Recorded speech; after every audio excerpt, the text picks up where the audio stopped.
ঈদ মোবারক। আমি মনে হয় সবার শেষে ঈদের কোনো ভিডিও দিচ্ছি।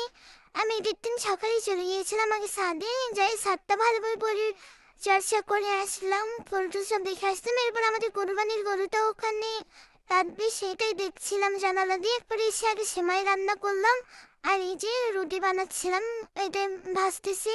এরপর আমি 11টা বাজে একটু মেহেদি দিতে বসেছিলাম। এরপর আমাদের কোরবানির মানে গরুর বট চলে এসেছে, ওটা আমাদের হেল্পিং হ্যান্ড পরিষ্কার করছিল। এই যে মাংস এগুলো সব চলে এসেছে। এরপর এগুলো আমি খুব সুন্দরভাবে ধুয়ে আগে প্রথমে কিছুটা নিয়ে আগে রান্না উঠাই দিব, কারণ মানে দুপুর পরই যেসে সবাই খাবে। এটা আমি প্রথমে একটু রান্না উঠাই দিয়েছিলাম। এটা রান্না হওয়ার পর সবাই খাওয়ার পর আমার শাশুড়ি আবার পুরো পাতিল, বড় একটা পাতিল দিয়ে রান্না করেছিল। এটা দেখতেই পাচ্ছেন খুবই মানে মজা হয়েছিল। দেন আমরা একটু বাহিরে বের হই, তারপর মানে বের হওয়ার 10 মিনিট পরে একদম ঝুমঝুমিয়ে বৃষ্টি চলে আসে। এই জন্য আমাদের আর ঘোরা হয় না।